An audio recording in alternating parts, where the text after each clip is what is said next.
Many people are saying that the 23rd of September 2017, a particular alignment of stars and planets will take place that is the literal fulfillment of a prophecy from the 12th chapter of the book of Revelation.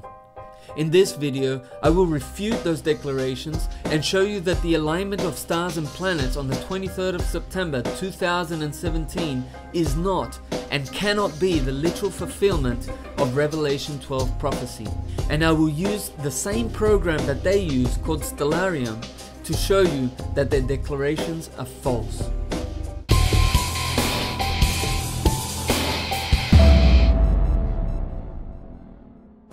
I'm going to show you that these declarations are false, that the sign which they are announcing does not match the text, and that it is nothing more than coincidences and speculation. And I will do it using the information from the same program, Stellarium, that these YouTubers use to support their declarations. First, I want to say that prophesying a date for prophetic events is nothing new to YouTube. This is not the first time that this passage from Revelation 12 and an alignment of stars and planets has been used to suggest that the rapture, the Great Tribulation, or some other prophetic event is imminent. Recently, we made another video where we discussed the dishonest tactics used by these pseudo-prophets and teachers of YouTube to manipulate information to deceive their spectators. If you haven't seen it yet, I recommend that you do, because in it I share important and fundamental information that will help you not be deceived by any of these false prophets and teachers. But let's talk now about the supposed sign from Revelation 12 that is being hyped as having its literal fulfillment in the stars and planets on the 23rd of September 2017. The easiest way to refute this is to show that it doesn't match the description in the text that its proponents say it does. So let's first read the texts that are related to this sign of Revelation 12. Now a great sign appeared in heaven. A woman clothed with the sun, with the moon under her feet, and on her head a garland of 12 stars. Then being with child, she cried out in labor and in pain to give birth. So let's start by examining the details of those verses and see if they coincide with the alignment of planets and stars that will occur on the 23rd of September 2017. The argument that's being promoted on YouTube is that the woman who is being referenced in Revelation 12 is actually the constellation of Virgo. The garland of 12 stars are a combination of the constellation Leo plus 3 planets, and that the sun that the woman is going to give birth to is actually Jupiter, and that the pregnancy that is talked about in the text of Revelation 12 is a time when Jupiter is positioned inside the constellation Virgo, specifically in the area that corresponds to the womb of Virgo. By carefully reading the first 2 verses of Revelation 12, which are used to promote this supposed sign, we can sum up the text to these significant points. 1. A great sign appeared in heaven. 2. A woman is clothed with the sun. 3. With the moon beneath her feet. 4. She has a garland of 12 stars on her head. And 5. She is pregnant, she's with child, and cries out with birth pangs. In order for the alignment of stars on the 23rd of September to be a fulfillment of this prophecy, it has to fulfill all the conditions. If it fulfills only some, then we can easily say that any other alignment that fulfills only some of the details is also just as valid. So let's have a good look at the image that shows the position of the stars and planets for that day. Question: is it really a sign that appears in heaven? Is it something that people can actually see in the sky? Well, that depends on your point of view. The alignment of stars and planets is in the sky, and people can say that is what's referred to here as being in heaven. But the problem with that is that it's not a sign that appears in the sky that anyone can see, because it's not something that people can actually see with the naked eye. If we look at the Stellarium simulation for the 23rd of September from the point of view of Jerusalem, we are going to see that this supposed sign rises at the start of the day, and since it is during the day, it is not a sign that can be seen. Anyone in Jerusalem that is looking at the sky that day is simply not going to be able to see it. This means that it's not really a sign that appears in the sky that someone can see, but that it can only be seen using a simulator, such as Stellarium, though I suppose that it could be visible using a telescope or some other special lens. Nevertheless, at this point, we need to be asking ourselves if God would give a sign that can only be seen and found using a computer program. But let's suppose that this is a minor point and that you still think that the sign is valid even if it can only be seen via computer. Let's see if, at least on the computer, there is a fulfillment of the following requirements of the sign, which is that the woman has to be clothed with the sun. People are supposing that the woman is the constellation Virgo. They suppose this because the previous text says that a sign appeared in heaven. So they look to the stars and ask, is there a major constellation that has a woman? And then they come up with Virgo as the answer. The problem is that the sign later breaks down when you consider other verses of Revelation 12. Verse 13, for example, says, "And when the dragon saw that he was cast unto the earth, he persecuted the woman which brought forth the man-child." So here we see that the woman is on the earth somehow and cannot be referring to a constellation of stars. But let's suppose that one part refers to the stars and another does not, and that Virgo is the woman described in Revelation 12 verse 1. Note that Virgo is not actually clothed with the sun on the 23rd of September, since the sun is not actually within the constellation of Virgo, but to the side of it. The sun only enters to clothe Virgo on the 11th of October, but by then, of course, the other pieces don't coincide. It's just not right or honest to say that some parts of the prophecy are to be fulfilled literally and exactly, and other parts are not, especially since it's being said that this is an event that is unique in all of human history and that God was trying to get our attention by pointing to these constellations and star alignments. It is clear that in this aspect, the 23rd of September 2017 fails to meet the requirement. The sun is not actually clothing the woman, even though it is close by.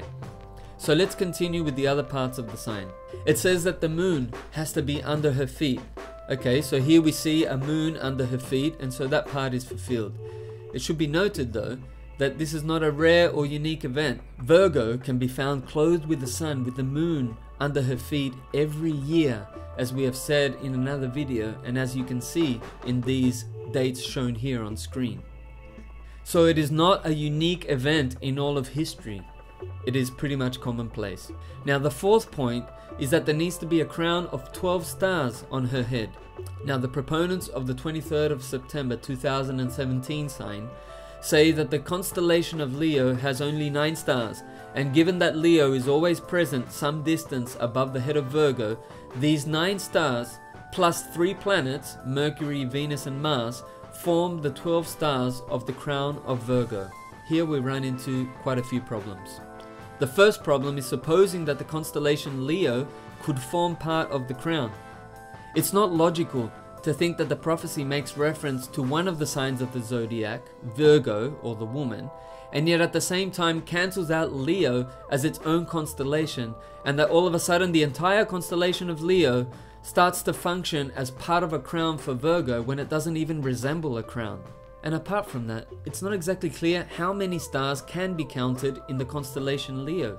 People are supposing that Leo only has 9 stars because some pictures of the constellation count the stars like that, but not everyone calculates the number of stars in Leo in the same way. Some calculate 10 stars, others have counted up to 11 and even 13 stars. Here's an image from someone that already used this sign from Revelation 12 for an event in 2006, and they calculated the number of stars in Leo as being 11. You see, people start with a theory, and then they go looking for ways to make an event fit that theory.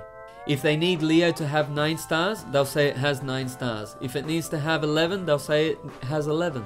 So now, for this prophecy of the 23rd of September 2017, people want us to believe that the 12 stars are in reality 9 stars of Leo plus 3 planets, which coincidentally are going to be near Leo at that time. Now, in order to support the use of planets, they say that planets are actually known as wandering stars, and therefore these planets become 3 stars that form part of the 12-starred crown. You know what's strange about this is that the Bible uses the term wandering stars in a very negative way in the Epistle of Jude, using that term as a description for false prophets and false teachers, saying, "Wandering stars, for whom is reserved the blackness of darkness forever. Does it make sense then that God would use these wandering stars for the crown of the woman in this supposed prophecy and fulfillment of Revelation 12? It's important to understand that even this is not something unique in history. It happens every now and then. And furthermore, anybody wanting to find 12 stars above Virgo can come up with a particular arrangement of 12 stars. Here is someone else's attempt at finding 12 stars to form a crown above Virgo. And here is another. It's just an example of how people will use whatever they can to fit their theories. So it's doubtful that it can be said that this is the only time that Virgo will have 12 stars above her head, since you can count 12 stars above her head pretty much at any time. It's definitely not unique in human history. So now we get to the part of the pregnancy, which is the topic that many people think proves that this really is the sign of Revelation 12. When in reality it proves exactly the opposite. You see, the text in Revelation 12 clearly says that the woman is with child. That is, she is pregnant.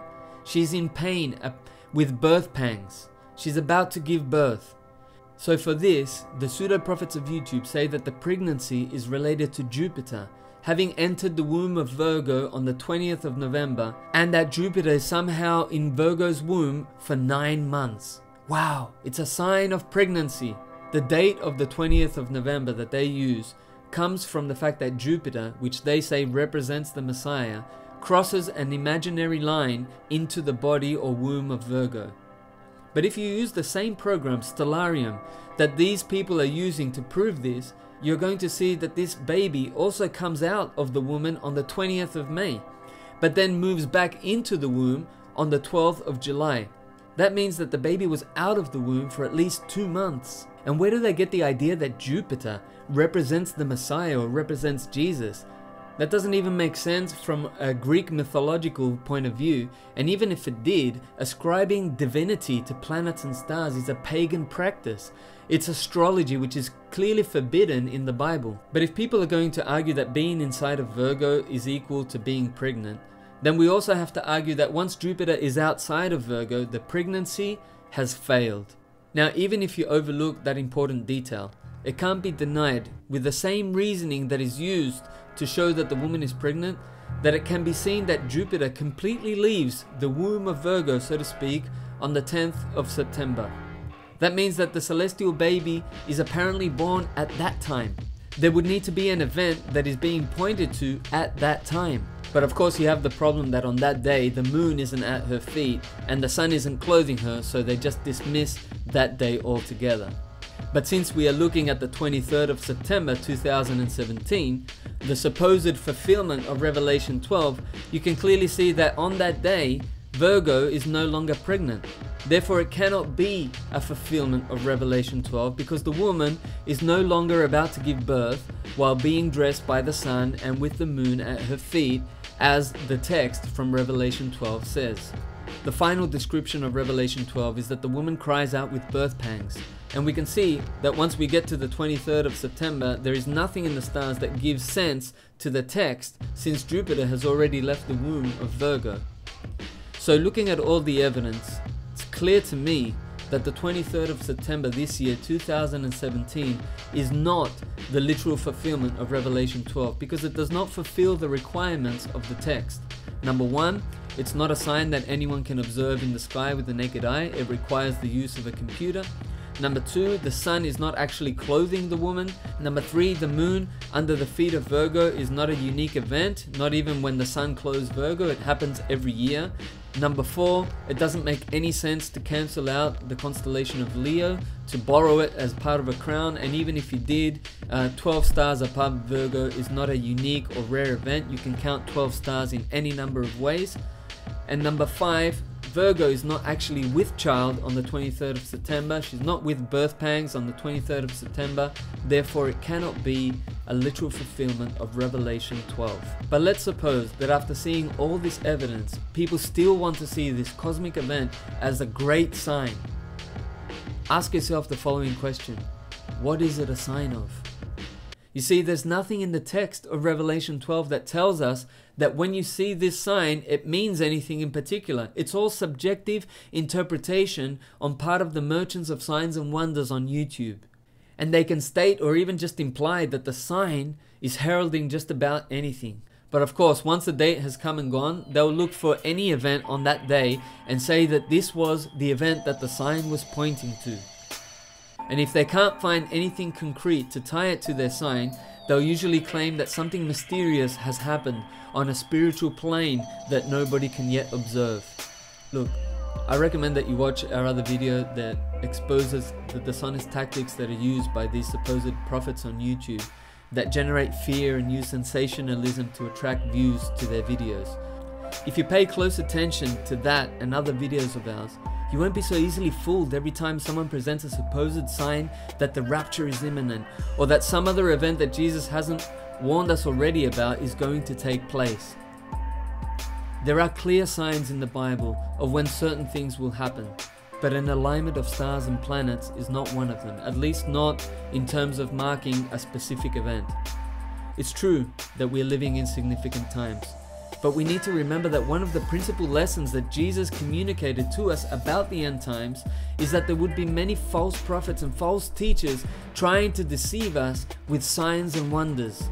So let's focus our attention on obeying the teachings of Jesus, because if we do that, we will have a solid faith that will not be ashamed at His coming, whenever that may be. Time is short. Let's make the most of it.